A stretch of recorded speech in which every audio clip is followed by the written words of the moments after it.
Dirty Sports, episode 918, live on YouTube in 5, 4, 3. Welcome to the Dirty Sports Podcast. I am your host, Andy Ruther, coming to you live from Cincinnati, Ohio, with my co host from Los Angeles, California, Joey No Chill Prano. Hello, Andy. Morning. Good morning. Welcome back. Thank you, sir. What an epic trip. Tell me about it.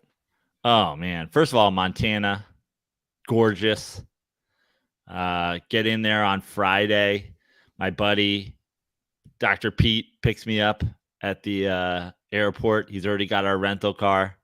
Throw all our gear in the back. We go to Bridger Bowl, which is the local mountain to Bozeman, about a half hour outside of Bozeman. Old school mountain, old school lifts, but like 75 runs. Pretty difficult terrain. I think I read it's in the top 10% of difficult terrain in the country. Half day of snowboarding down to Bozeman. Last Best Comedy, 2 shows back to back, 7 and 9 o'clock. Crushed it. Great little club. Super fun town, Bozeman. Like, Bozeman's cool, man. A lot of people moving there. I mean, if you watch Yellowstone, like the joke about like, oh, it's becoming all fucking hip. Like, it's a Patagonia bonanza down there. I started watching it this weekend, actually. Yeah, you just started. We're 5 or 6 episodes in. Really good show. It's good. The first 2 seasons are great. It falls off a cliff after that, but once you're in the world, next thing you know, you'll be watching 1883 and 1923. I'm sure 1973 or whatever's after that. So yeah, but it's definitely, it seems like it's one of those places for the outdoorsy, want to get away from California folk, that Montana is one of the spots. So talked to a bunch of people on the show, folks from California, whatever, but cool little town, definitely up and coming. Shows were amazing. Got up the next day. Shout out to Big Sky. What a resort. Holy shit. A mountain, like, massive. We had 2 full days of riding and skiing at Big Sky. I mean, we maybe got 10% of the runs in. I mean, it's so big. It's massive. It's multiple mountains. Super fun. Just like, I'm an old man now. Like, then we went to Bridger Bowl yesterday, another half day, 4 straight days on a snowboard. I mean, I'm waking up every day sore, buying the packets of ibuprofen in the lobby of the hotel, but just awesome. You know how it goes. I mean, I don't know. Do you ski at all? I've only skied once. Okay. So for like skiers and snowboarders out there, like it's just awesome to have a couple days where you do the standard, get up early, get yourself some hotel breakfast, get out on the mountain, have a whole day, have a beer and a burger, a beer and a sausage at lunch, mid-mountain, come back down, get in the hot tub, soak those old bones, go upstairs, have a shower, go out and have a Montana steak dinner. It's pretty good. It's pretty good little regimen for a couple of days if you can afford it. Is that why you're wearing the Bill Walton shirt? You were in the great outdoors. No, I just I went into my closet this morning and I took a shower last night. I went straight from snowboarding yesterday to taking all of my wet clothes off and throwing them in my board bag and changing and getting on a flight. Probably the guy who sat next to me was probably like, this guy smells like hot garbage. But so I took a shower when I got home last night, had a bit wild hair this morning. So I picked out a hat, picked out this Tortuga hat, courtesy of a dirt ball. And then I was like, oh, Bill Walton shirt will go nice with that. So here we are. Perfect. Yeah. Just an incredible shout out. Apparently not a lot of dirt balls in Montana, but shout out to Jackson, who came out, the lone Montana dirt ball.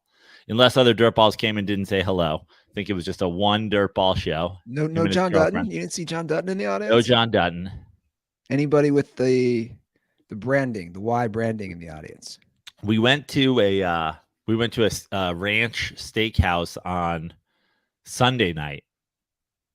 Buck's Steakhouse, and I learned all about branding and like why brands look the way they are, and what all the markings on a brand mean. So that was my branding experience. Now, Montana's beautiful. I've been there, but man, I know it can get so cold. It was, it was cold. And at night when you get in the car to go out to dinner, you're like, oh, get the heat on.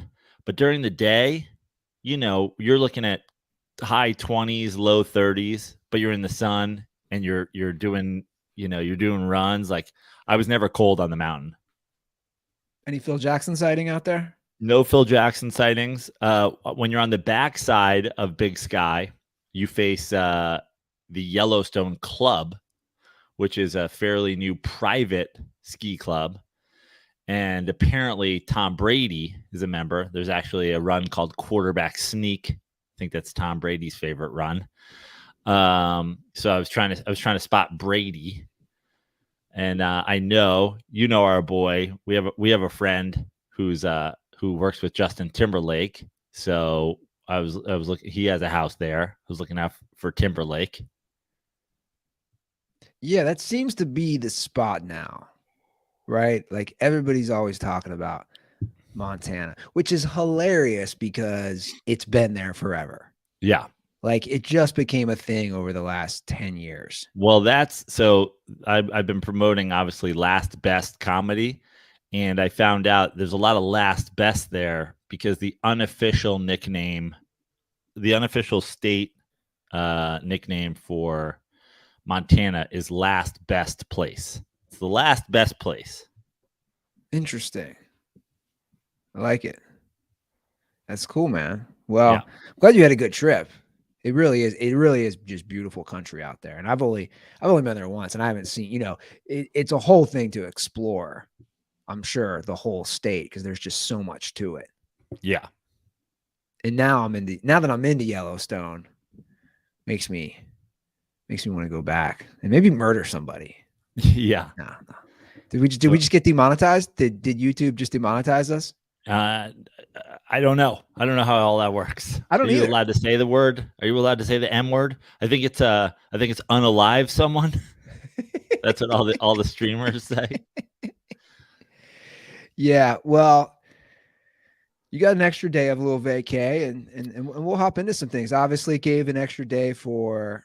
Well, I said to you yesterday, I was like, listen, we could probably try to like sneak one in, but then that'll crush my potential of getting a half day in at Bridger Bowl to close the place. So I was like, can we do Tuesday? And then it just worked out perfectly. I mean, Monday is when the negotiating period for free agency begins. So suddenly we have a day of NFL free agency news. Otherwise, yesterday we would have done the show and then we would have all this stuff on Thursday. So it kind of worked out perfectly. You're welcome is what I'm saying. Yeah, well, I know you planned that perfectly. It worked Yes. out in your favor. We will get to the NFL free agency. I am going to use a YouTube comment section. I have learned through you. We can put these on the screen because actually I am curious if you know. Can you see this? We have Hall of Fame dirtball Benangi. What is the background on branding? I'm actually curious as well. Well, so I mean, I assume the background on branding, this was not part of the history of branding that I read, but obviously the background on branding is when you have a huge ranch like that, there's not really, back in the day, certainly, you're not putting up fence around your 1-million-acre ranch in Montana. So you would brand your cattle so that if they roam, you're like, these are my cattle. These are your cattle. Right. So the branding is to just, put ownership on your cattle instead of a collar. You're not going to make a collar for all of them like they're dogs. So you just get the hot poker and you brand them. But what I learned was there's tons of different styles of brand, and like there's if you look at brands, a lot of them, like if you look at the Yellowstone brand in the show, it's a Y, but it's got a sort of a half circle underneath it. And I was reading all about half circles on the bottom and what those mean, half circles on the top. And actually it didn't even say what they meant. It just said like this is what this is called and this is what this is called. But basically, a standard brand will be some sort of lettering that matches your ranch, and then these markings, either a circle or a diamond or a half dome or a half base. And so I was like, okay, that makes sense, because obviously the brand we know now, the famous Yellowstone brand, is the Y with the half circle underneath. I was at this Bucks Tam something Bucks, so it was TB. That was their brand. So what about Elton Brand? Where's the Elton Brand? Elton Brand. That's a good question. Where does Elton Brand go in the Yellowstone branding? Yeah, I guess he'd be EB, maybe a top circle for the basketball. Is it a picture of his face? Sure. It's almost always the letter. Gotcha. Okay. It is interesting that somebody would come up with that, though. Yeah. Well, by the way, Elton Brand, is he still? By the way, cattle and black fraternities, those are people who get branded still. Yeah, that's right. I forgot that was a black fraternity thing. Yeah. Yeah. Forget that, man. Like, I don't care about that much about these guys I don't want to drink with. Yeah. I do still have my fraternity paddle. I want to find the videos we have of when we. Such a classic white guy, black guy thing. Black guys are like, yo, we're going to brand your skin with a hot poker. And white guys are like, I'm going to paddle your naked ass. I know. It's so gay. So gay. So much homoeroticism within the fraternity community. So much. There's some videos I'd like to dig up at some point in my life. Maybe show them to my daughter when she's 16. So this is what your dad did in college. This is what we do not want you to do. Don't do this. What are we making of the free agency so far, Joe? Nothing crazy. We're still waiting on the big splash, right? The big. Well, I mean, yeah, the big news today is the Jets seem to be circling a lot of different former weapons of Aaron Rodgers. They're gonna sign Alan Lazard, and they're gonna sign Mercedes Lewis, and they're gonna sign, like, it seems like all things are pointing to Aaron Rodgers to the Jets. I guess the question is, like, what's the holdup? Does it not seem like it's just a matter of time? It does, but with Aaron Rodgers, you never know. With Aaron Rodgers, you never know, and also it would be the most Jets thing ever to sign his former wide receivers and skill players and then not get Aaron Rodgers, and then they're stuck with Zach Wilson. Yeah, and Zach Wilson starting to Randall Cobb. Yeah, Mike White is gone. Like, so, I mean, let's go around the league and start, because the quarterback, obviously, we talk endlessly about quarterbacks, but far and away the most important position in the game. You've got, weirdly, Mike White to the Dolphins on a semi big deal. Like, we're talking about, was it 2 years, 16 million or something like that? See, here's my problem though. And I'm going to address this right now. I think they've done a beautiful spin on these contracts because they don't list the guaranteed. Right. That's all that matters. And you and I said this last episode. Everyone needs to stop paying attention to the contracts without knowing the guaranteed. And he's a prime example. CBS Sports has a free agent tracker. Yeah. It doesn't list the guarantee. So like for your boy Daniel Jones, I pull it up. He's listed at 4 years, 160 million. Well, that's not accurate. He was 4 years, 92 million guaranteed. Right. So but it matters. That's why, for example, the Jimmy G signing, I think for a value is a great contract, right? Like for the value of Jimmy G and then being able to build around him, it's only 34 million guaranteed. Like that's not that much money, in my opinion, for a few years. What do you think of Jimmy G to the Raiders with McDaniel? I think again, for $34 million at 3 years, you're paying him over a little over guaranteed $11 million $11 million a year. I think that let's see how it works. Yeah. I like it. I like that. Now, how much do you like the Raiders are finished where in that division? Third and are not a playoff team? Fourth behind your boy and are not a playoff team? I mean, good question. I guess that, I mean, I understand that you've got to build from somewhere, but the issue in the AFC West is you can't really slow build in a division with Patrick Mahomes. Obviously, Justin Herbert has not proven anything yet in terms of, if we're going to hold Lamar Jackson to the standard of you got to go win playoff games, then Justin Herbert, nice. You throw for a lot of yards. I agree. And we all have questions about his coaching situation. And Austin Eckler has demanded a trade because they couldn't work out a contract situation. But all that being said, how much time do you really have if you're the Raiders with a new coach going into his second year? So now you have 2, 3, 4 lined up with Jimmy Garoppolo. Are you competing? Are you making the playoffs? I mean, I get that in the NFL, that's got to be the baseline, right? I think you're competing. I think you're for sure competing. My counter to that is this question. What are your options? If you're the Raiders, there's a finite amount of good quarterbacks out there. Well, I guess your options are Aaron Rodgers, if you could make a huge play for him. Which right? wasn't happening. Right, which wasn't happening. Trying to trade, trying to trade up in the draft like Carolina obviously did. They're going to go get a quarterback. Yeah, I mean, there's certainly not a lot of options, but I'm not necessarily saying I hate it. I've never disliked Jimmy Garoppolo. And obviously he's reunited with a guy he's played under before. But you're not, I don't think that you're, I think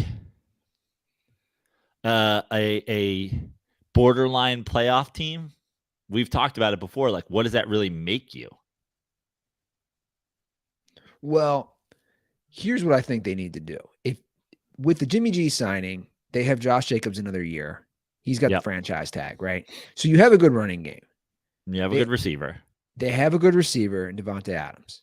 You have Darren Waller. You have a good slot guy in Hunter Renfrow. You have some pieces offensively. What they need to do is shore up that defense. The defense has been bad.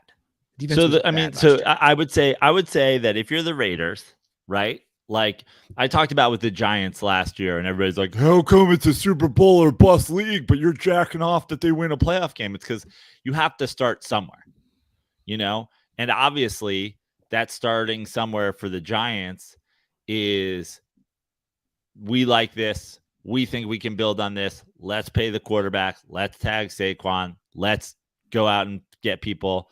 And like, we're going to ride with this team as opposed to if the Giants missed the playoffs last year, or if they got blown out in that Vikings game, maybe they're not sure if Daniel Jones is their guy and they go in a completely different direction, and then they trade Saquon and some picks to go move up in the draft. So that's where I think it is a Super Bowl or bust league. But the first start is saying, how do we start to build toward winning the Super Bowl? I think if you're the Raiders this year, your goal is finish second behind the Chiefs to make the playoffs as a wild card team. Yeah, that should be their goal.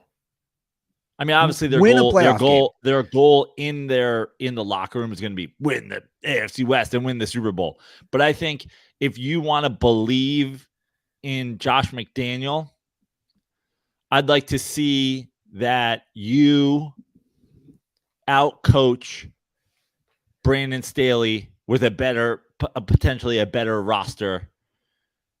Like, go ahead and finish second in the division. Be better than the Broncos. Be better than the Chargers. Their goal should be to win a playoff game. I think you have confidence in your coach. It should be to win a playoff game. Just 2 years ago, they were in the playoffs. They played a tough game on the road. Your goal should be to win a playoff game. Derek Carr got you to a playoff 2 years ago. You didn't win. That should be your goal. And to be totally honest, like with the way the AFC is, with 7 teams making it, with the Bengals and the Chiefs and the Bills, I think if you finish second and you lose to one of those teams, then I'm confident in your coaching staff moving forward and say, okay, we're building something here. Yeah. The Mike White to Miami is an interesting move. I know. I think it's very telling about their situation with Tua right now. They're bringing in a guy who is a backup, but could definitely possibly be on that borderline starter. I think what they're saying is we don't have any faith in Tua's health. I think what they're saying is with which, again, I think more teams with quarterbacks that can't stay on the field should do. I mean, if you look, again, I've talked about it in the last couple episodes, but look at the Cowboys in the Romo era. It was always the biggest drop off. It was Tony Romo would get hurt almost every year, and then they would fall off a cliff. Yeah, because you had Drew Bledsoe, Drew Henson, Matt Castle, John Kitna showing up in dodgeball shorts because he was teaching gym somewhere. You had, all of these guys who you're just like, why the guy can't stay on the field? Why don't you have a legit backup? And so with Tua and guys like him, I think that you need to spend that money and say, we're going to pay a guy who's a borderline starter or is just going to be the best of the backups or whatever. And again, I talked about this years ago in that season where the Raiders made the playoffs and had a backup starting. And, we talked about it all with you can't tell me that the Nathan Petermans and the whatever are better than Colin Kaepernick, who was out there. That was always my point on the blackballing thing. You can say he doesn't deserve to be a starter in the NFL. You can say that. You'd be wrong, but you could say it. But you can never say that this guy who took a team to the Super Bowl isn't worth $10 million or $8 million or $7 million on your bench to come in and play behind a guy. Look at what the Niners just did yesterday. Yeah, the Niners got Darnold to be their third string at this point. It really is amazing. It's amazing that we have the Niners as a very good, like, what am I looking for? They're like not the poster child, but they're the blueprint is what I want to say on how to do this. I'm surprised more teams don't do this. And for the record, that is absolutely amazing to me, the fall of Sam Darnold. And you know what's crazy? The Jets just strike out.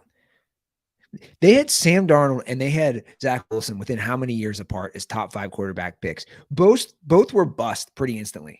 Like, that's absolutely – how can you whiff that hard? And that goes to show when you pick a top 5 quarterback, you cannot whiff that hard. You just can't.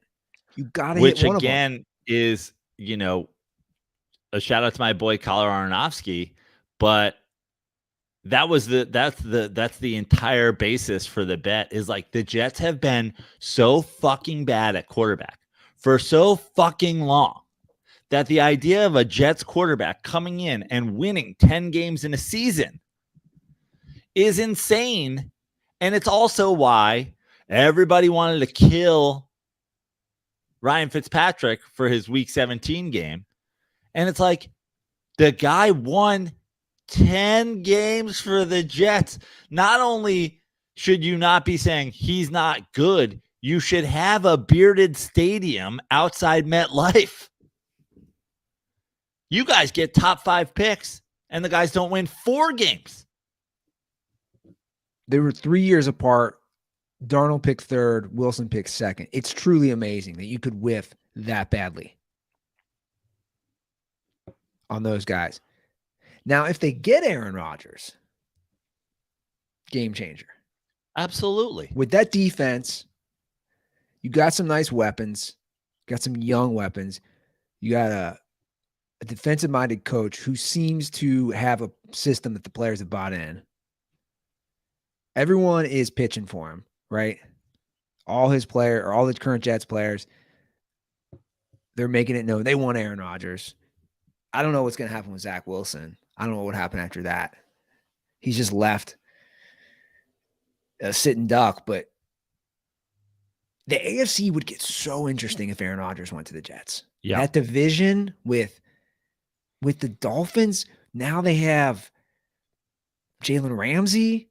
Yep. Now he's not like what he was once, because that's just a tough position to maintain that, that prowess. But like Jalen Ramsey's nice. You got a nice team around them. Of course, you have the Bills, the Patriots. Let me ask you this. I know it's kind of a crazy question, because you still have to consider the Jets factor. As a Mets fan, we're so often Mets Jets. They share Shea Stadium. They share a lot of a fan base, but the audacity to do that to us as Mets fans. The Jets haven't played in a Super Bowl since Super Bowl III. That's crazy. The Mets have won a World Series since then, played in multiple other World Series since then. Like, the Mets have success to the point where the Jets haven't sniffed a Super Bowl. You still have to factor in, like, there's part of me that's right. There's part of me that goes, the Jets are the favorite in the AFC East if they get Aaron Rodgers. And there's part of me that's like, they're the Jets. They can still finish fourth. And Aaron Rodgers goes to war with the New York media and shows up and suddenly starts talking about how they were, I hope you guys don't do to me what you did to Kyrie. Good dude. Really like that guy. I mean, I think we all need to look into the moon landing and then just be like, boom, the wheels come off. Now and he just drives the Jets franchise. He lands the jet in the Hudson like Sully. I forget about that. I think it's because obviously I'm not from there. Like, I forget how bad the Jets have historically been. And you just said it. I don't think about that. They haven't been to a Super Bowl since Joe Namath's Super Bowl.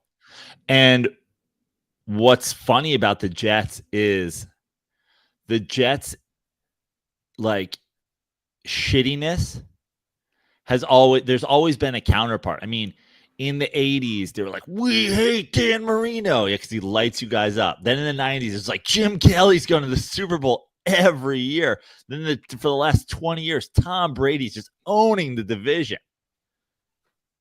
Yeah. And now, is it reverting back to the Bills, who've won what? How many straight now? 3, 4? Yeah, 3 or 4. I don't know if I'd make them the favorite, even if they got Aaron Rodgers. Like you said, based on history. Right, I know. But theoretically, with the defense, with how they played last year, with the question marks at quarterback in Miami. So they won 7 games. Yeah. What's the Aaron Rodgers difference? +4 or 5? I'd say 3.5. Okay. Yeah. That makes sense. That'll be a division. The Bills, you have let's leave the Pats out of it at this point. Okay. We can say the Pats will always be hanging around. I feel like the Pats, no matter what happens, if you quarterbacked for them, if I quarterbacked for them, they're going to be, last week of the season, chance to get in the playoffs. That's just Bill Belichick. But when you look at the Dolphins, you have a guy who had so many concussions that they're going out and paying Mike White to come be like a legit backup. You've got the Bills that obviously are the class of the division right now, but they're restructuring contracts because they feel like they need help. They're restructuring Allen and they're restructuring Von Miller. You got a Josh Allen situation where, again, kind of a borderline what we said about Lamar Jackson. Does Josh Allen need to run for the Bills to win? Yes. I don't think he does, but I don't think that they believe that. So now we've got a situation where he's injured last year, and that cost them. And how did that affect them in the playoffs? So many factors. So it's tough to say with the Jets' history that Aaron Rodgers comes in and makes them the favorite, but it makes it a question. I am very surprised that Aaron Rodgers would do the same thing that Brett Favre did. Like, to me, that's a wild card factor that nobody really talks about enough. Yeah.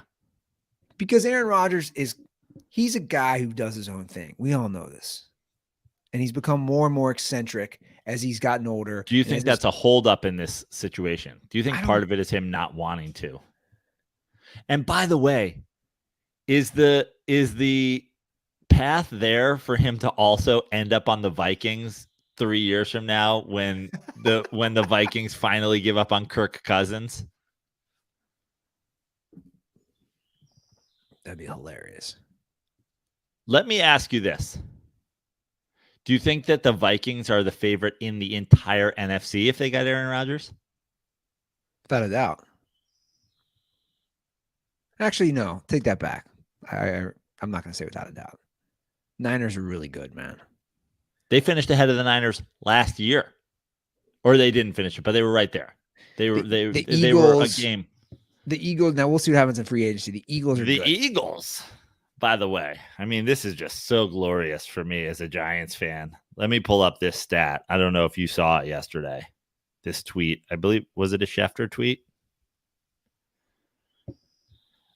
Eagles losing another defender. Safety Marcus Epps has reached agreement with the Las Vegas Raiders per source. Epps played 1,058 defensive snaps last season, the most by any Eagles player. 8 of Philly's top 9 players by total defensive snaps last season have either left, are current free agents, or have received permission to seek a trade. See, I didn't know it was that high. That's an insane stat.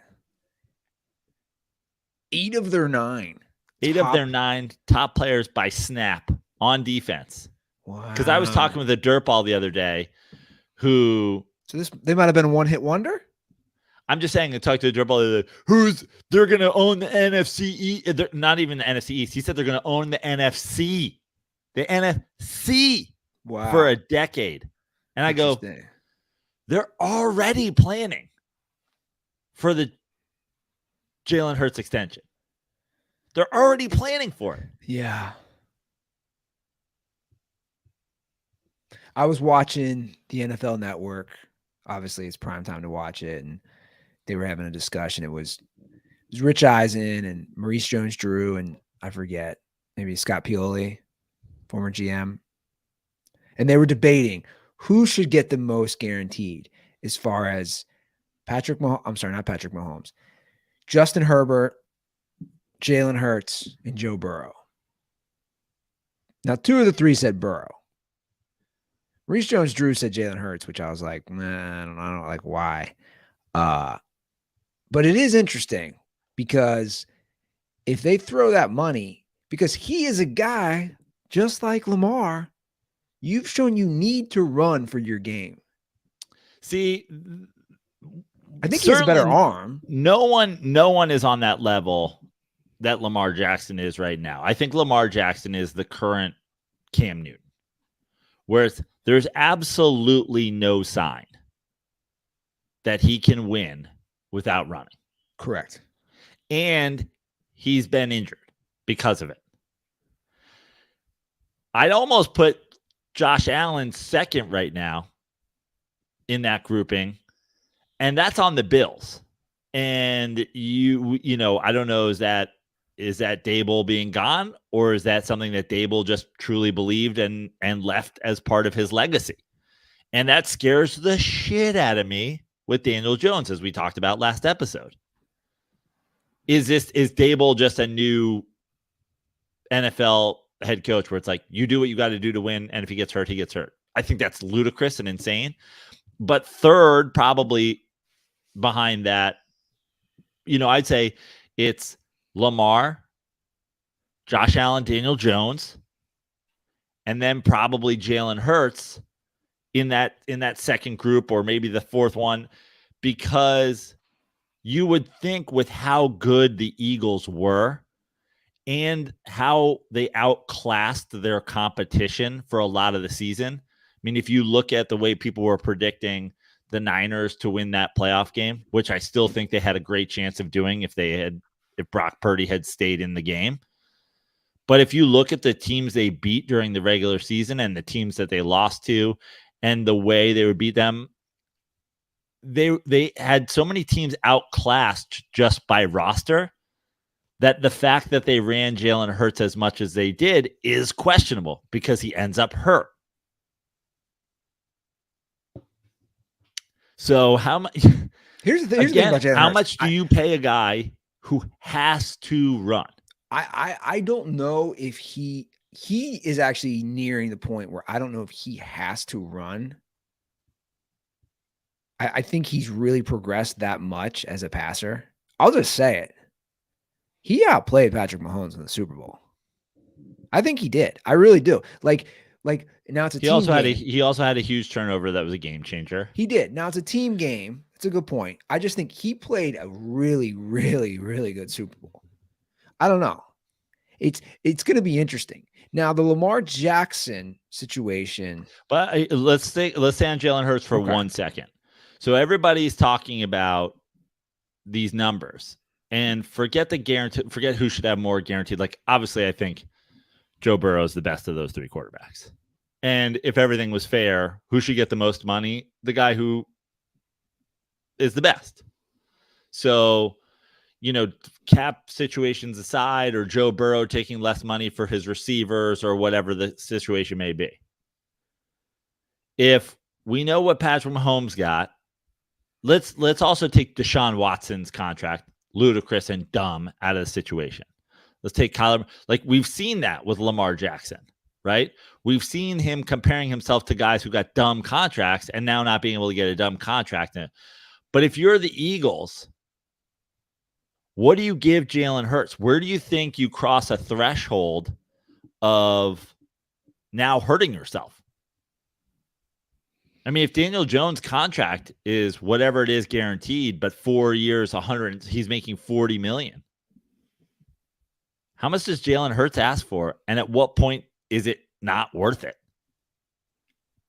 Yeah. I mean, that's the big question, right? Would you go over $45 million for Jalen Hurts? Again, I think the big number is like, what's the overall guaranteed? You could make the argument, and I don't know why no one's done this. And I know the argument would be, well, that was a few years ago, almost 3 years ago. Patrick Mahomes is sitting at around $142 million guaranteed. Why has no team made the argument there's no better QB than Patrick Mahomes? Nobody should get more than him. Yeah. That's a fair argument to make. If you look at the numbers that have come out about the Lamar Jackson situation, that he's claiming in his cap tweet that he was offered 3 years, $133 million fully guaranteed. Isn't that what they were saying?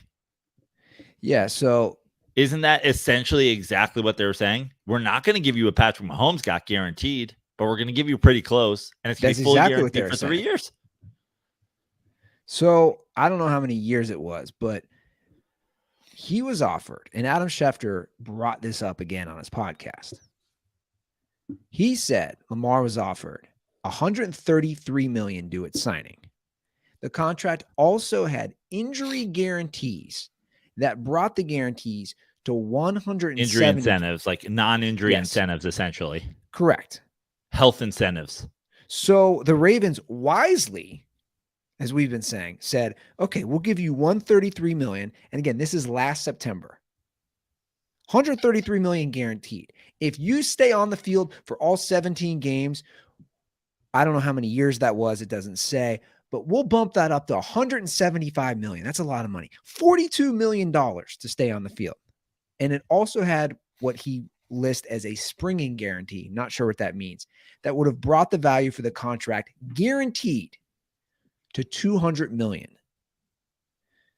And Schefter doubles down and says these were the actual numbers. And he said cap, right? On he was offered $200 million. But the bottom line is he wasn't offered $200 million. He was offered $133 million guaranteed. and he has health incentives. He knows what we know, what we've been saying the whole time. We put it up on our YouTube shorts and on our TikToks and on our Instagram, and we have people that don't listen to this show see it out of context and freak out. But the bottom line is he can't stay on the field. Yeah. So the idea of him when he says, you didn't offer me $200 million, that's true. They didn't. They offered you $133 million. They offered you $200 million if you can stay healthy, but they know they won't have to pay you that. You know they won't have to pay you that. We know they won't have to pay you that. And 15,000 million people on the internet who are dickbags who don't know anything about football are like, running quarterbacks don't get injured. Okay. Well, listen, we think they do. The Ravens think they do. And Lamar Jackson thinks they do. You can think whatever you want. But the bottom line is, the Ravens offered him $133 million. The reports are he was offered $200 million. He's calling that report bullshit, and he's right because he won't stay on the field. So he was really offered $133 million. But he wants $200 million guaranteed. He doesn't want $200 million in incentives because he knows he can't stay on the field.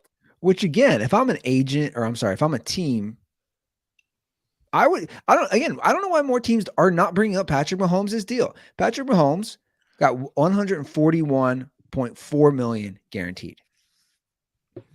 I'd say to any quarterback, go fuck yourself. Patrick Mahomes has played in 3 Super Bowls. He's won 2 of them. He's the best quarterback by far in the NFL, and he got $141 million guaranteed. I'd look at Lamar Jackson or any of these guys, Joe Burrow, Justin Herbert. I look at them in the eye and say, why are you worth more than Patrick Mahomes? State your case. Oh, you can't say a rebuttal? Okay, you don't get $141 million guaranteed. End of story. I mean, to be totally honest with you, if you're a guy who's negotiating with a Lamar Jackson or a Kyler Murray or a Derek Carr or anybody or a Daniel Jones or whatever, when you have won, or Kirk Cousins, when you have won more career playoff games than Patrick Mahomes has Super Bowl MVPs, we will come back and talk to you. Until then, what the fuck are we talking about? Yeah. Patrick Mahomes has 2 Super Bowl MVPs. Lamar Jackson has 1 playoff win. And I was just exchanging comments with a guy on TikTok. He's like, you can't compare Mahomes to Lamar Jackson. You're right. They're not in the same class. But guess what? The complaints are he doesn't have top 15 wide receivers. Well, neither does Patrick Mahomes. So we're not saying he's got to go out and make 3 of the next 5 Super Bowls because there is no comparison. But if Patrick Mahomes can make a Super Bowl every year and win some without a top 15 wide receiver like core this year, he doesn't have a top 15 wide receiver on his whole core. He just had a tight end, which Lamar Jackson has. If he can go out and win the Super Bowl, you should be able to go out and win a playoff game. Playoff game. There's no argument anymore for the Lamar Jackson thing. It's done. It's over. To me, the nail in the coffin, when I looked this up out of curiosity, was the Lamar Jackson versus Joe Flacco first 5 years. When I looked it up, and I found out that both Lamar Jackson and both Joe Flacco had top 3 point per game defenses in 4 of their 5 years. So it's spot on. Both had that. And one quarterback has 9 playoff wins and the other has 1. End of story. You done. Ravens fans, Flacco was better in the playoffs than Lamar Jackson. That's really not a debate. That's a fact. 9-1 with the same defenses. And you can say, oh. Yeah, and they're not the same defenses. No. Right? One had Hall of Famer Ray Lewis and Ed Reed. And Ed Reed. Look, I get it. They're not the same. But that's neither here nor there. We're talking, again, we're not saying Lamar Jackson in his first 5 years needs 10 playoff wins. Yeah, I'm not saying that. Because that would make him have a better. We're saying 2. 2. So we have a call. All this thing, the comparison. Everybody was doing the Daniel Jones. Oh, I guess the Giants wanted Daniel Jones, but they didn't want Lamar Jackson. First of all, if you're having a conversation about quarterbacks and their salaries are not a factor, you're a child. You're a child. My nephew's 10. He understands. Lamar Jackson's going to cost more. You know what I'm saying? Like, if you're talking, you're just an 8-year-old who's like, Lamar Jackson's better than Daniel Jones. Okay, cool. What does that matter? That doesn't matter. Patrick Mahomes is better than all of them. So if you're talking about it and you're not saying, but the, the criticisms out there of race or whatever, oh, Daniel Jones can get paid and Lamar Jackson can't. Guess what? Daniel Jones has one playoff win in 1 year with the guy who's going to be his head coach for his career. Lamar Jackson in 5 seasons also has one win with the guy who's going to be the coach for his career. Neither of those coaches are going anywhere. Daniel Jones, 1 year, 1 playoff win. Lamar Jackson with Harbaugh, 5 years, 1 playoff win. So we have a call because I've seen this. And by the way, Daniel Jones played a hell of a lot better in his first playoff game than Lamar Jackson played in his first playoff game. Do you remember who that was against? No, but I remember it was a horrific game against the Chargers. Yeah, that's what I thought. And it was absolutely awful. It was real bad. Okay. We do have a call. Now, somebody left us in the YouTube comments as well. Okay. In the shorts. Now it seems the goalposts have moved in the Lamar discussion. It's not his fault. We're starting to blame the training staff. Let me see if I can pull up. Training staff. Have you seen this? We have a call about this. So somebody left that again under our YouTube short. Let me see. I have 2 calls set up. Let me see. I'm not sure which one. Let me just test it out. What's up, boys? It's Bryson calling again, man. Just got off the phone with my buddy who lives in Baltimore, grew up in Baltimore, been there his whole life. He used to dance with me. And we're talking about Lamar Jackson. I know you were talking about how he's only won one, playoff game, blah, blah, blah, blah. But I told him, like, a lot of people aren't going after him. I don't think he stays healthy enough. And then he sends me this stat posted, by everybody recently. And I did not know this about the Ravens, but they are ranked 32nd out of 32nd in strength coaches, and they're in the bottom 20 to 30 in training staff. Nutrition's ranked 13th. Weight room is ranked 22nd. Like, 18th is treatment of families. Like, they are ranked really low when it comes to, strength and conditioning and everything. And all these players, Rashad Bateman, I don't know how to pronounce the other guy's last name, Lamar Jackson, all these guys were healthy in college. Then they come to the Ravens, and they can't even finish the season. Rashad Bateman never had an injury in college. He has yet to finish a season with the Ravens since he got there. So apparently there's some other stuff going off the field that they need to address as to why all these players get injured. And I just think that's crazy. Something I never looked into. I just always thought Lamar Jackson was injury prone, but it turns out it's not him. It's like a lot of the team. So there's stuff they need to be addressing off the field. So I just want to get y'all's opinion on that. Stay tuned. Okay. Well, first of all, Andy, I just sent you a picture that I want you to put up on our YouTube thing, because this is a Giants fan. That's going to be my counter to that. This was Eli Manning's trainer for a good portion of his career. I want you to put this up. All right, give me a second. I don't know if this guy knows a whole lot about supplements. I'm not sure if he was doing, and I highly doubt he was doing yoga or advanced conditioning. I don't think Alpha Brain or athletic greens were being handed out in the Giants locker room. I don't think that they were using a lot of Theraguns. This was Eli Manning's trainer for a good portion of his career. The problem is I got to, you got to implement. Anyway, my point is, you can blame the training staff, and I think that's a legitimate concern, if you don't think you have a good training staff. But the idea that Lamar Jackson, the quarterback, isn't staying on the field because of the training staff is kind of ludicrous. If you show this guy, the Giants had Yoda as their head trainer. Eli Manning never missed a game.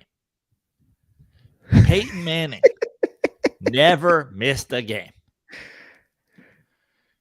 John Johnson, Giants athletic trainer since 1948. He looks like he's sucking on a Werther's original. He was the Giants head trainer for 60 years. I heard that if you went in his office, it was just cases of Ben Gay. And he gave it, and he was just like, good luck. And they'd be like, Trainer Johnson, I got a torn ACL. He's like, Ben Gay. I got a high ankle sprain. Ben Gay? I have a stinger in my neck. Spoiler, Ben Gay. So this is the Giants head trainer all through Eli Manning's career. A good portion of it. I believe he retired in like 2009 or 2010 or something like that. But he was the trainer for 60 years. Yeah. They didn't have a polio vaccine when he started as the Giants head trainer. If you had any sort of blood issues when he started as a trainer, he would put leeches on your body to suck out the bad blood. Oh, we also have found out through YouTube, he actually found the cure for scurvy. Yeah. He was the test case for penicillin. Amazing. Now, I'm taking a great example, right? Or I know sort of a one-off, unicorn in Eli Manning, a guy who never missed a game to injury. A guy who, again, I said this the other day to somebody. Lamar Jackson missed more games to injury in week 17 than Eli Manning missed in his career. Oh, well, you picked the one guy. Well, what about his brother, who also played like 250 straight games before having a spine injury? What about Phillip Rivers? What about Brett Favre? Russell Wilson played 9 straight seasons without missing a game. Like there's a Matt Ryan played 7 straight seasons. Matthew Stafford didn't miss a start for 6 or 7 straight seasons. There's a lot of guys out there, man, that played a lot. I do not want to hear any excuses. You got to stay in the field. That's all that matters to me. Also, is this trainer new? Was this not Joe Flacco's trainer? Yeah, Flacco never missed games either. Look, you can highlight a bad training room, and I'm not saying that doesn't exist because I'm saying it absolutely exists. It does. The players filled it out. They said it exists. Also, you're a running quarterback, so I don't know what it would matter whether you're running for the Ravens or the Dolphins or whatever team. You're a running quarterback, dude. They get injured. I'll just say it. Lamar Jackson's he could not have misplayed this worse. You had all this money guaranteed. You thought you were worth more money than you should have been. You got hurt again, and now you're seeing that. Because the interesting moment where we're at, Joe, we're to the point. What other options does he have? All these teams are filling in their quarterback positions. Right? Well, if somebody was going to do a deal for they would have done trading 2 first rounders and giving him his $50 million guaranteed he wanted, they would have done it. They would have done it. What team out there, maybe, just maybe, if the Jets don't get Aaron Rodgers, like, is their move Lamar Jackson? But then again, we've seen what Lamar Jackson does with the top 3 defense. Not win playoff games.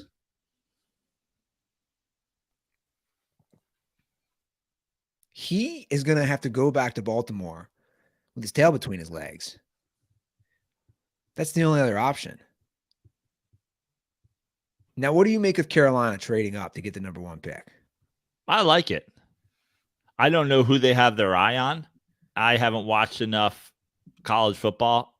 I know nothing about, is it Anthony Richardson? Is that his name? The Florida kid? I think so. Shows how little I know, too. I know nothing about him. Everybody apparently has a boner Bryce Young scares me because he's so short. for him.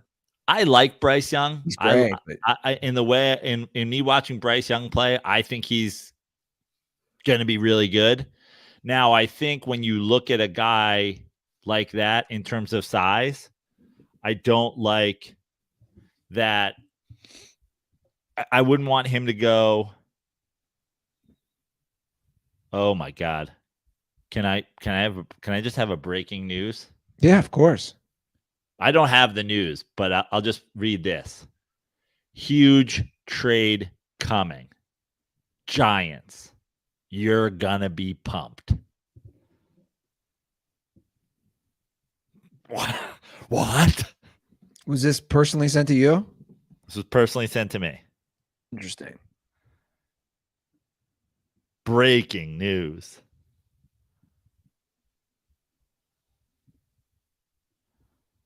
I don't know what that means. God, let's go. Do we have guesses? T. Higgins? Ooh. I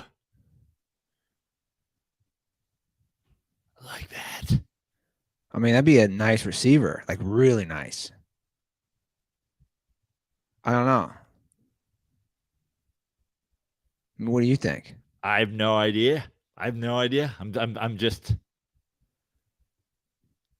shaking with excitement right now. I mean, you're gonna be pumped makes me think it's some sort of skill position player, right? It makes me think receiver. It would have to be, right? It's not going to be a running back. It's not going to be, I mean, it could be a corner. We just signed a linebacker. I don't think you're going to be pumped as us getting a guard. No. It's got to be a skill position. A pass rusher, but we're like, and that's the What last is that? thing A wide receiver or a tight end? Wide receiver, tight end, corner. Huge trade coming. Huge trade? What's huge? DK Metcalf? Forgot about him. Yeah. I don't know. I mean, not necessarily but like that seems like a kind of a very Pete Carroll seems like a smart guy, right? Yeah. DeAndre Hopkins. Was he? That's my guess. You think it's DeAndre Hopkins? That's my guess. Hopkins. Was he on the boat with T. Higgins and Jamar Chase? Did you see this? No. TMZ, which is like, how is this even news? I think he might have been on the boat with them. It was Jamar Chase, T. Higgins, some girls. They were on a boat in Miami. I don't know if I saw DeAndre Hopkins was on that too. Not like it really matters. I mean, literally, this is a headline, TMZ Sports. Jamar Chase, T. Higgins, Bengals hanging with the gals, party on the yacht. I mean, we know this is the end of their careers, right? They'll be looking for work with Odell Beckham. They'll be going to tryouts. Hopkins was not on the boat. Looks like him. I don't know. I would assume that's got to be a receiver. It's got to be a receiver. My guess is Hopkins. That's my guess. I put in the hop question mark.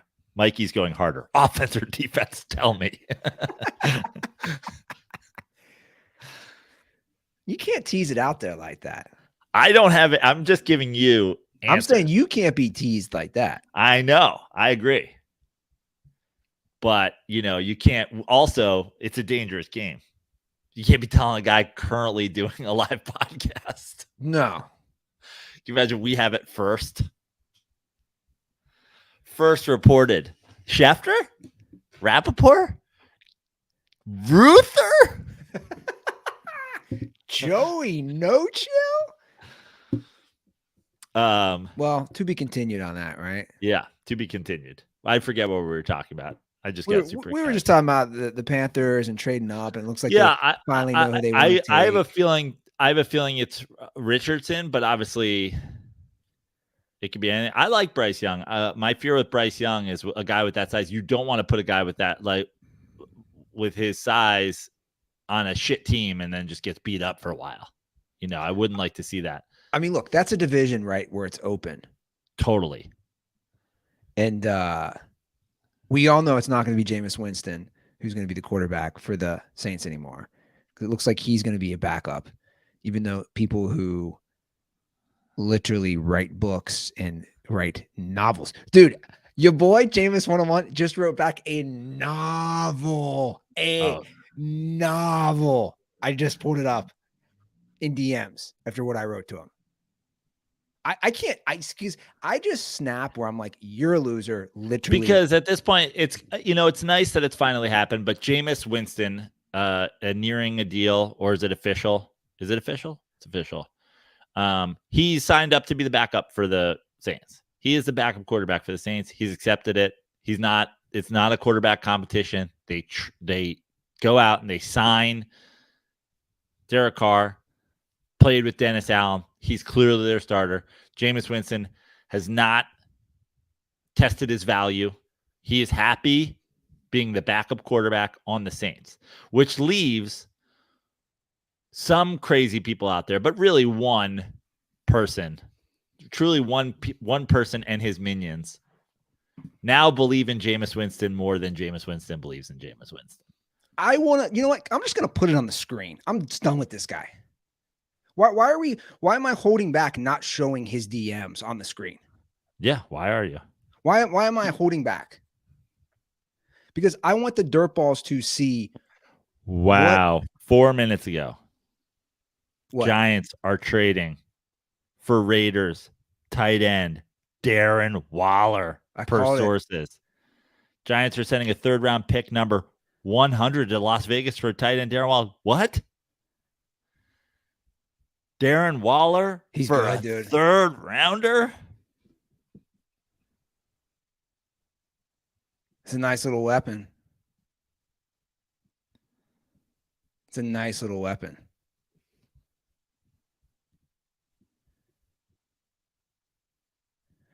Nice. I'm going to put up on the screen right now while you look at that. I want to put up the exchange because I just have to, because, I want the dirtballs to see the lunacy that we deal with when we deal with Jameis 101.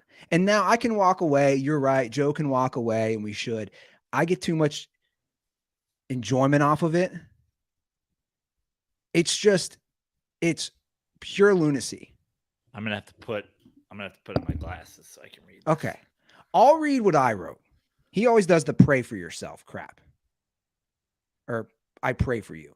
I wrote before the show started today to him when he said, I sincerely pray for you. I wrote, pray for yourself. All you do is make excuses. You list random cherry pick stats. No one, and I mean no one, gives a single fuck about. You're not smarter than 32 owners / GMs. If he was good, he'd start, but he's not. He's an absolute bust and a backup. You're a complete and utter loser. And you know this deep down. Get help, Ethan. This is what he wrote back. I love that we have breaking Darren Waller to the Giants. You're like, can you put a pin in that? I have to read this unhinged DM from the anonymous author of the Jameis Winston Superbook. He wrote, I pray for myself and for you all the time. Facts aren't excuses. They are facts, even if you don't like them.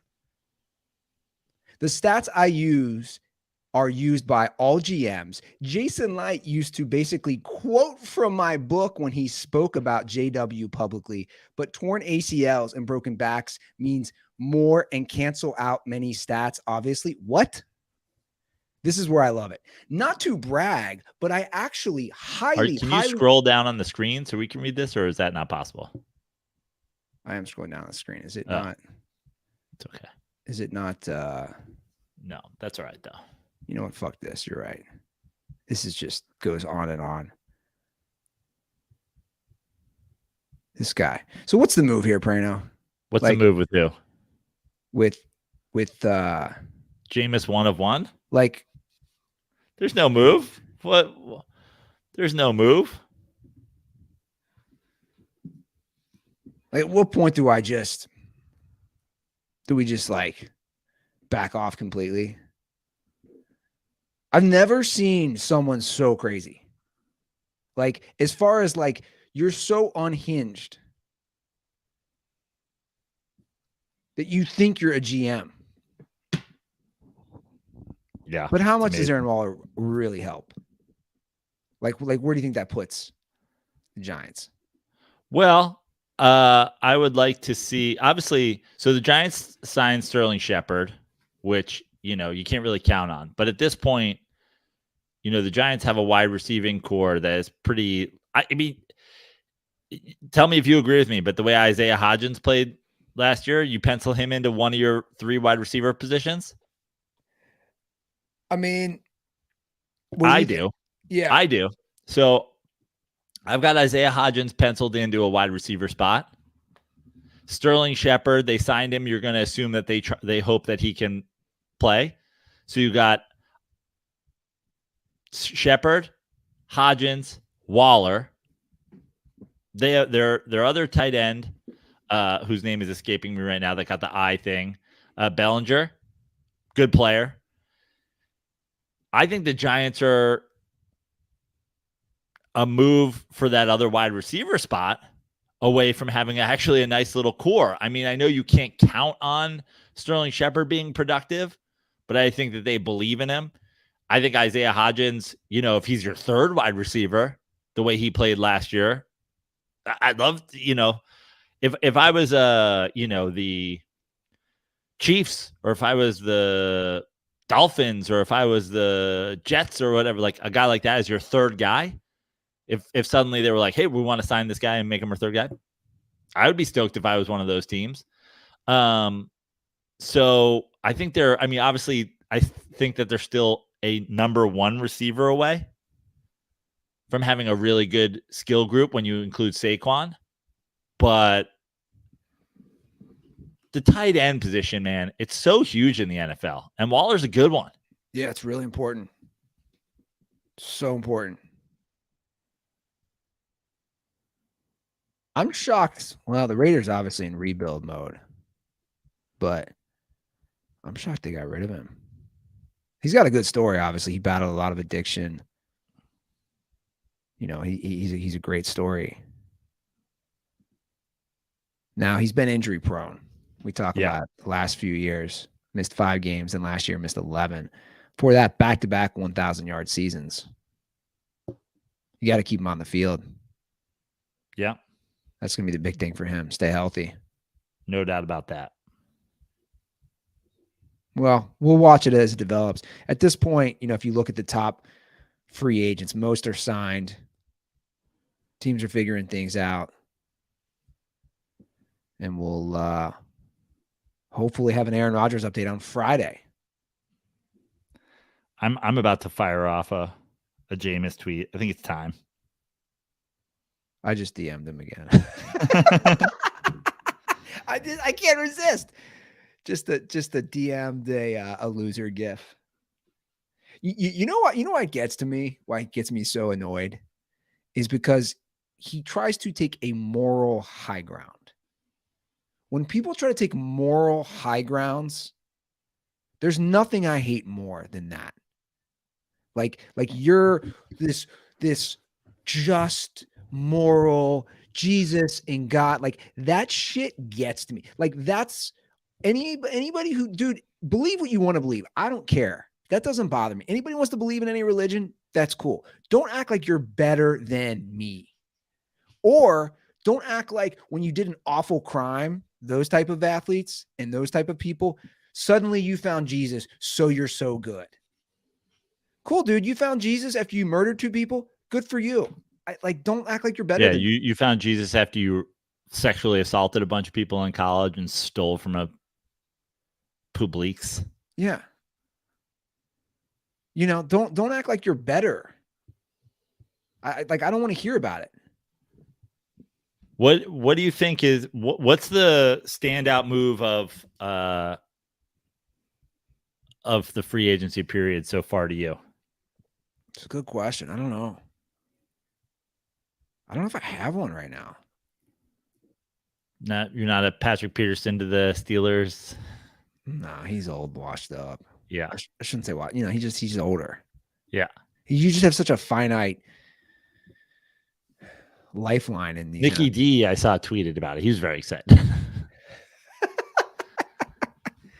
Now the ratings look. Those are subjective, but like I said, CBS's free agency tracker, like they had Lamar Jackson number 1, obviously, Derek Carr number 2, like as far as importance. I'm just saying, like, most of these guys they went where they went. So like the biggest guy out there right now, according to their tracker, you have Lamar at 1, you have Orlando Brown, offensive tackle. He doesn't have a spot yet, from the Chiefs at 7. And the Chiefs signed Jawan Taylor to fill his spot at 8. So like they just basically switched. Yep. I don't know. Like teams, like, so the Bengals lost their starting safeties yesterday. And obviously I see a lot of Bengals fans. Like, dude, it is what it is, man. That's the NFL. Like, exactly. Like, this is the everybody jokes the salary cap's not real. You can make it work. It's like it is real though. You still have to, like, you can't just keep everybody. If you could, the Chiefs would win the Super Bowl every year. And they still have Tyreek Hill, and they'd still have, you just can't pay actually everybody.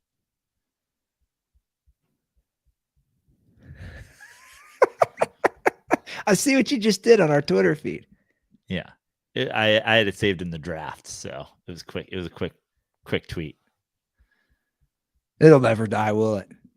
No. Will this be the longest standing dirty sports rivalry? I would feel dumb about it. I'd feel dumb about how much we still talk about Jameis 1 of 1, and if other podcasts that stole our content weren't still talking about it as well. If our pretenders are still using it, we should still be using it. The originals should still be using it. I don't think anybody else is talking about it. Oh yeah. Are they? Yeah. There's other podcasts out there. It's just fascinating to me. That DM'd us and apologized for stealing our content. That are still talking about it every time there's Jameis Winston news. Interesting. I didn't know that. Yeah. The craziest part to me is, again, that I sent Ethan his own book to his house, and he direct messaged Dirty Sports on Instagram. And it's like, I don't know how you found me. And he's still acting like we don't know who he is. Like, dude, you've already owned up to, we know who you are. If I'm in Tampa, I'm knocking on your door. I think you need to, remember you're dealing with a sociopath. True. All right, I gotta go. Are we done, or no, we're not done. We have way more sports to talk. I thought you were about to free me to go watch Darren Waller highlights. No, you'll be free in a few. But we got some other stuff to talk. Got a little Ja Morant update. No date for return. He is in counseling. Yeah, I know. They sent him to Florida for counseling. Interesting move. The strip club capital of the world. Yeah. Well, I never thought of that. You saw the picture. Yeah. Now, I went to that strip club with our friend Bo Blaha back in the day. Oh, you've been to Ja's strip club. The one in Denver. Yeah. Very disappointed in it. I was just like, interesting. I was like, what's the guy you got to do around here to eat? Like, here's the thing with me and strip clubs. I'm not super big on getting a lap. Like, I'm not super big on strip clubs in general. And a lot of times I'll go with friends or I'll go and it's like, I'm not spending money to get a lap dance. You know what I mean? I'll spend my money on booze. I'll spend my money on like singles and throw them or whatever. But it really wasn't set up that way. Like it wasn't a great experience for just like throwing dollar bills at people. But so then in that case, you're like, what's the guy got to do around here to get offered a lap dance, which I wasn't. And I guess that's because 40 girls were in the back room with Ja Morant, who was eating chicken fingers, and the whole entire room is covered in singles. Yeah. The food is very questionable. Like I quote tweeted on Dirty Sports. That's the real crime here, eating food at a strip club. Yeah. I mean, that's a crime that nobody should be committing. And I'll pose a question to you. What's a worse spot to eat food at? A comedy club or a strip club? Both sus. Yeah, but there's more like body fluid at a strip club, right? You know what I'm saying? Like comedy, like I would never tell somebody to eat food at a comedy club, right? Well, my argument for the comedy club here is like, if you go to the Stand in New York or whatever, it's like, it's got great food. There's if you go to the Irvine Improv, it's an umami burger. Are there strip clubs out there besides that one random one that people go through for the lemon pepper wings or whatever in Atlanta, where people are talking about how great the food is? Wait, there's a strip club in Atlanta known for their food? Well, remember wasn't it Lou Williams a couple years ago that like got caught at a strip club and he was like, I was going for the wings. Amazing. And they were like, yeah, sure, bro. By the way, my reports are that this was the third pick that the Giants just gave up for Darren Waller was the third pick they acquired for Kadarius Toney. So a straight up Kadarius Toney for Darren Waller trade. That's interesting. Not bad when you look at it that way. Yeah. Also not bad when you look at it as just a third rounder, right? Yeah. No, not bad at all. Will Ja Morant play again this year? Yes. Obviously, right? Obviously, yeah. Now we're already over the Ruther over, right? Like you were like 2 games. No, I'm saying he got. I didn't know what was happening. I was saying they gave him 2 games, and I said that it was undetermined that they were starting with 2 games. You're like, yeah, he's giving out 2 games. I was like, I don't know. I think he's gonna be out a while, but he'll for sure. They'll bring him back. What they'll do is they'll bring him back with 7-8 games to go before the playoffs and get him geared up again. Ja, which if I know anything might not be enough. Yeah, I've been told through the years that for sure 17 games is not enough to get ready for the playoffs. At that point, you'll just be super tired. Won't be able to beat teenage Shaq. Shots fired. Now, Ja made a splash in the NCAA tournament, right? Like that's what all. Oh my God, we have March Madness. Does March Madness start on Thursday? Technically starts tonight. The playing games. Oh, playing games. I don't really count those. Yeah. I already I can preview it all I want. Oh, I should say this. I believe there's a Dirty Sports bracket. Go to our Reddit. There's a Dirty Sports bracket. Shout out to Pee Wada.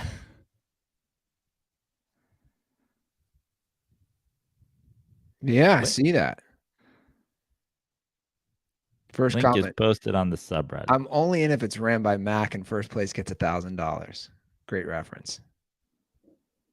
Link is at the top of our Reddit page. Join my ESPN group, Dirty Sports, on ESPN. Password is Dirtball. But if you go to our Reddit page, pinned Reddit post, join the Dirty Sports Bracket Challenge. I'll be in there. Spoiler, I'm picking UCLA to win it all. I'll be in there too. I'll fill it out. Now, I don't I don't know enough. Obviously, I might know a little more than you. Fun fact I saw the other day, North Carolina was the first ever I believe. Preseason number 1 to not make the tournament. Yeah, to not make the tournament. I did watch the end of that, like the last 10 minutes of that UCLA Arizona game. That was fun. I watched a bit of that UCLA Arizona game while I was in Big Sky at a bar. And Walton was calling it. You probably couldn't hear it at the bar. Oh, so. I did not know that. Yeah. So Walton was calling it. So it's like, I'll settle down here for this. And Bill Walton. I've got my Bill Walton shirt on. Bill Walton's calling the game, and I'm calling the game right now. I'm calling game on the NCAA tournament. My UCLA Bruins going to win it all. Finally, the chip will come home to where it belongs. We're going to cut down the net, put it up at Pauley. Or we're going to pin it to the wall, or we're going to put it on it. No, it's just going to float. Coach John Wooden will be holding it from the afterlife. It'll just sit. How is that hanging in a trophy case in the air? Is there fishing line that I don't see? No, that's being held up by the 2 hands of the great John Wooden. UCLA to win it all. That's my call. I saw it in a vision the other day after I microdosed mushrooms, my morning coffee. Wow. Is that a little preview for Thursday's show? Yeah. Andy, I'm predicting it. UCLA Bruins to win it all. I know nothing about college basketball. I'll take that for what it's worth. We'll do a very rapid fire March Madness preview on Thursday. Like very rapid fire, because I don't think anybody wants to hear people talking about things they don't have no clue about. Yeah. I am going to say I called it about Rick Pitino. You see the reports? No. What's the reports? Rick Pitino to where? Well, I said he's going to make his way back to like a program that's in a major conference. Yep. Where are they talking? St. John's. Whoa. Wow. Big speculation. Now they just fired their coach. I can tell you who's excited about that. Pete Sestaro. Huge St. John's fan. Now Rick's still coaching right now. They're in the tournament. Iona's in the tournament. Correct. Works out perfectly for him. Still local. He can still live, right? He could probably still commute from his house on the 4th at Wingfoot. Yeah. I mean, I don't know. Like this is the headline in the New York Post yesterday. Rick Pitino season, quote, superstar in St. John's Prez. And then it's just him ranting about the president of St. John's. I know the president very well. He's a superstar. I know him from Providence. Wow. That'd like be huge for St. John's. Oh my God. Game changer, right? Yeah. Let me know if you need help with recruiting. Listen, I know I didn't do a great job there, coach of the Johnnies, but Rick, hey coach, it's me, Molly, Chris Mullen. You know me. You need any help or whatever with anything, you just give me a ring. I don't have a cell phone, but I do still have a landline, so call me. If you need me to go into the city, talk to some guys, get them on the tip, I got you. No problem. No problem for me. I think he actually, I think in that story, actually quoted, there's something there with. Let me tell you something, Coach. Is what I would do if I was you. Me, I was left-handed. Felipe Lopez, left-handed. Probably the biggest miss in St. John's history, letting Lamar Odom leave Queensbridge and go up to Rhode Island. Left-handed. Recruit every left-handed guy in the tri-state area. I tried to do it. They wouldn't listen to me. They'll listen to you, Coach. Well, he's actually quoted talking about Chris Mullen. Glad you're thinking of me, Coach. Glad you're thinking of me. He said they really had it going back. I don't know when this was taken from. They really had it going back then. They kept the New York town at home. Times have changed because St. John's could have their players live off campus and they got a stipend. So Chris Mullen, to get him to stay home and attract that type of talent was such an enormous thing for St. John's. Ooh, it was. I was living off campus. A lot of people don't know that. A lot of people are like, why is he going to Queens? I wasn't. I lived in Midtown Manhattan. People are like, isn't it hard to get the games? No, we played in the Garden then. That was you think it was a coincidence? We was always playing in the Garden. Come on. I lived above the Garden. I lived in the skybox. I lived in the skybox of the Garden. People don't know that. How'd you get the class? Spoiler, I didn't. Fun fact about me and Mark Jackson. Besides the games that we would occasionally play, we've never been to Queens. Besides the games where we played in the field house there. Mark Jackson and I lived in Manhattan. Amazing. I mean, that might be low-key one of the best. Chris Mullen. If SNL starts doing Chris Mullen, yeah, no dude, shit. you need to file a cease and desist. Yeah. If that happens. Have you watched any of this World Baseball Classic? I have. I've watched a little bit. It was on. I was at a casino with my buddy getting some food at one of the restaurants Saturday night, and it was on. Baseball is so bad, Joe, at marketing. And we're watching it, right, as we're having dinner. Mm-hmm. And you see the lineup for the States. It was the United States versus Great Britain. And I'm like, Mike Trout, Arenado. You're just seeing the players come up and like, wait, they have all the legit players. Mookie Betts. Yeah. And you're like, how does no one know about this? What do you mean? How does no one know about it? Like, no one's talking about it. A lot of people are talking about it. Andy, Are they? Yeah. Are they? And in fact, I would say that this is the World Baseball Classic is proof that MLB is incompetent when it comes to like, there's no pitch clock, and all the Latin fans are, but like Miami Stadium sold out. Like they're getting more fans there for the Venezuela, the Venezuela, like what was the first game I watched? Venezuela, Dominican Republic, than they've gotten for a Marlins game ever. They had a game in Arizona. Well, that was the one I was watching. I was watching the Arizona game. Matt Harvey shoving for Team Italy. I don't know how he ended up on Team Italy, but I love it. I'm so hardcore Team Italy. First of all, Harvey? That doesn't sound Italian at all. First of all, they're like, now every team has like when a guy gets on base, they do like the Italian hand. They have an espresso machine in their dugout. Matt Harvey's playing for the Italian team. Yeah. Amazing. It's me, Matt Harvey. It's amazing that these guys can just get away with that stuff. I wonder what Dark Knight translates to in Italian. I mean. I wonder what the guy who asked LeBron the question that we played, what he is covering. Yeah. About his favorite scene in The Godfather. Yeah. Cavaliere Oscuro. That's Dark Knight. But my point was that I didn't really know about it. So like it was on TV. So I'm like, hey, I'm sitting here at a casino. I'm going to watch it. Like, yeah.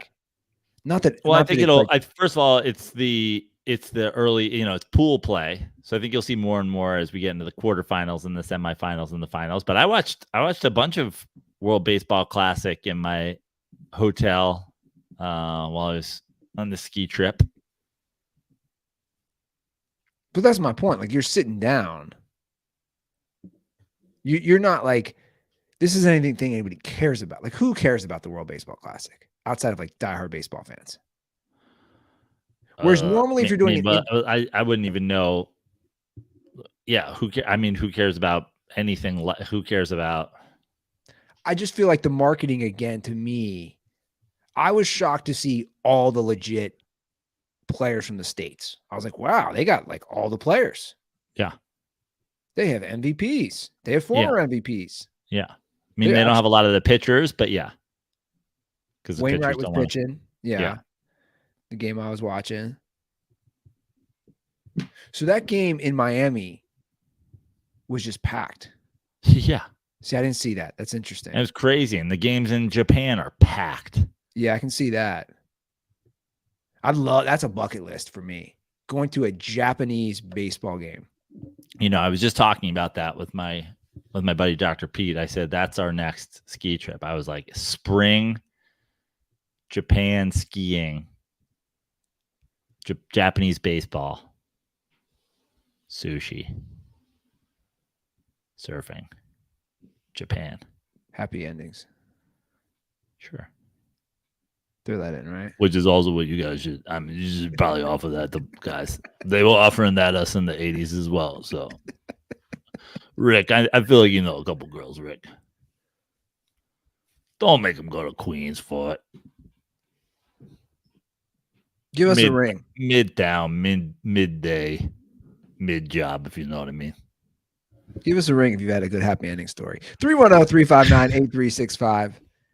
That is our hotline. We did have a call about the World Baseball Classic, but, you know, we talked about it.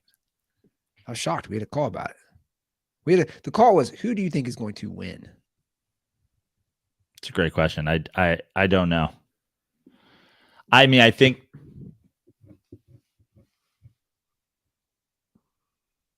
it's baseball, you know, so it's like it could go either way. When you play these, like when you play a 1-game quarterfinal, a 1-game semifinal. But I mean, I think the USA has like a pretty stacked lineup. Venezuela has a pretty stacked lineup. The DR, obviously. Puerto Rico. It's probably the big four. Japan, though. Pitchers no one's seen. Is that the top sport in Japan? I have no idea. Sumo wrestling? I know it's big there. Yeah. What are the rules in sumo wrestling? I think you just got to knock a guy out of the ring. I think it's like King of the Ring. That's all it is? I think so. But, like, it's crazy to think we brought them baseball, right? Like, this is post-World War II. Yeah. Like, I'm just, right? Like, that's what it is. It's the Americanization of Japan, right? Yeah. Well, they didn't invent baseball, that's for sure.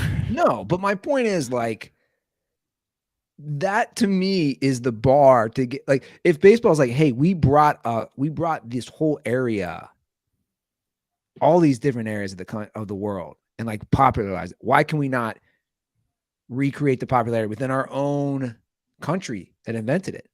Yeah. Like, that should be the motivation. Anyway. Because we're idiots. The Major League Baseball is idiots, and they're, again, it all goes back to marketing. They keep trying to fix problems that we don't actually have. No one cares that baseball's too long. Yeah. There's so many other issues. But and by the way, I feel like we should take our time here with plugs, because the tweet from Randy Ruther was spot on. Within seconds of, like, when I see that text that comes up on the screen, this broadcast has ended, I will be opening Adam Schefter's Twitter to watch Aaron Rodgers gets traded. Yeah, but we discussed it. Like we already went into detail. If Rodgers goes there, what do we think? Yeah, but how does it work? What's the deal?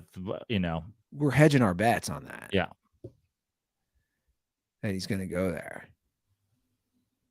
Unless, of course, Jameis is traded there. Anyway, I'll be in San Luis Obispo at Sneaky Pete's on March 25th. I'll be in San Francisco, or the Marin. I'll be at Throckmorton Theater April 18th, I believe, and then shows in San Francisco all around the Mets-Giants series up in San Francisco. JoePraner.com for all my shows. At Fix Your Life on Twitter. At Joe Praner on all other things. At The Dirty Sports.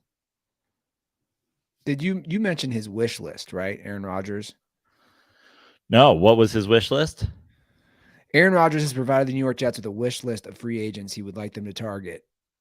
It includes Randall Cobb, Alan Lazard, Mercedes Lewis, and Odell Beckham. Odell to the Jets. I mean, yeah, I didn't know that was a wish list. I just saw that they were talking to that there was like conversations going on. That's wild. This is a very weird play from him, right? I think it's so weird. Because you do all this stuff, and then if you don't win, then what? People are going to fucking hate you. I'll just be curious how his Just remember Aaron Rodgers. Ryan Fitzpatrick won 10 games. Jets fans think he stinks. So you got a high bar for a team that hasn't made a Super Bowl since color television. I mean, this is your bet if he goes there. Oh, yeah, for sure. And then he'll like shred his ACL game 4 or something. Knowing the Jets. I don't know. Follow us on Twitter, Instagram, TikTok, the whole 9 yards, at The Dirty Sports. We're posting stuff. So it's all up there. All the socials, YouTube, it's everywhere. It's everywhere. It's all the things. Everywhere. MySpace, Friendster, Napster. Friendster. You name it. AOL, AIM. It's all up there. All right, guys, that's our show. Thanks for sticking with us. We'll be back on Thursday. Have a great week. And as always, stay dirty.